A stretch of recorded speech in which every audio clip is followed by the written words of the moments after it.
Hi everyone, my name is Chad. Welcome to my channel. I help people find their fullest selves, to become their fullest selves, to become their best self. It's a beautiful day in Colorado. We've got fresh snow on the ground. We've got fresh air. I hear birds chirping. We've got water flowing. All of nature is alive today. If you get a chance to get outside, take a deep breath. That fresh air, that energy, that prana. And if you haven't moved over to, haven't ever watched Ralph Smart over on Infinite Waters, definitely check him out. He's great. He loves talking about prana. I'll put a little link below as well. But today we're going to talk about a stretched mind. Wendell Holmes Jr. He stated, "A mind that has been stretched by a new idea can never return to its previous state." So what does that mean? Introducing new ideas to the mind, to an open mind that has been accepted, that creates a whole new set of pathways. A set of neural pathways specifically are built. Now the mind will not shut off these new pathways. The mind embraces learning, so it wants to keep flowing down these pathways. You see this happen a lot with, well, we'll talk about the people that talk about the good old days first. So the good old days, people want to go back to. We all know that change is hard for many, many people. Change is tough. So when people talk about the good old days, they're usually talking about a spot or a part of time where they didn't have to change. And it may include a lot of things that were negative at that time. They don't see it that way, but that's just what it is. So it may be a time when, racism was more rampant, or it may be a time where a certain race, well, we'll take that out of there. It may be a time when children were able to do work in factories. It may be a time, but that's what they see as the good old days. They may not remember those times specifically, but they remember the times around those times. So change is tough.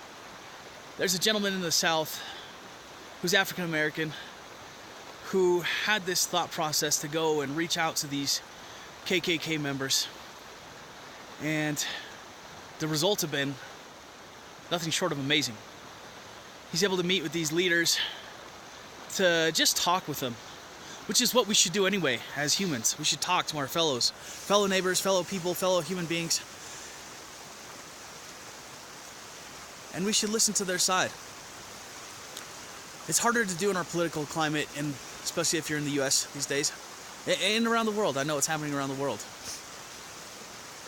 So what this gentleman did is he went and he found these leaders of these hateful, racist cults, and he was able to talk with them. And many of them ended up accepting him as a person, which in turn opened their eyes to the hateful, racist, vile things that they were putting forth. So it helped to change their minds. And that mind, now that it's open, now those doors are unlocked, will most likely never return to those old ways. They may have these old urges to do something like that, but they're never going to have the same kind of balance between their mind and their body and their thought process. They're going to have a dissonance there. They're going to have this dissonance of between their mind and their brain. So the brain is the computer, the mind is the soul. There's going to be a dissonance there. And that dissonance won't be relieved until they go back to their new way of thinking. We see that happen a lot of times in this world. Now, the more times it happens, it's usually for the better, right? We usually open and expand our minds to something better, to something greater. So if it's been a while since you've opened your mind, since you've stretched your mind, so to speak, to a new experience, Maybe it's time you start reaching out for something. Our lives are meant to be progressive. We're meant to progress in our lives. We're meant to discover new ideas, discover new things.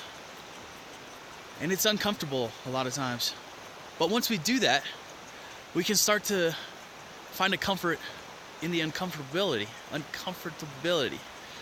If I said that correctly, I apologize if I didn't.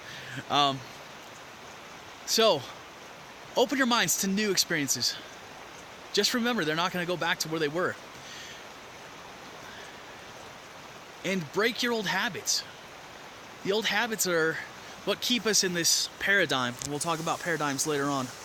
If you're familiar with Bob Proctor, The Secret, you'll know what paradigms are. But we need to break these habits, these paradigms, these old ways of thinking that we've previously been on that haven't served us.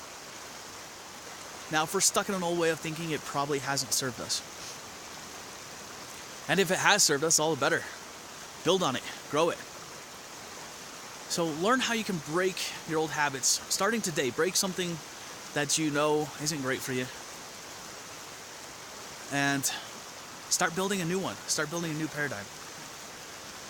So that's what I have for today for you. I just want to thank you for watching. Again, my name is Chad. Life coaching available.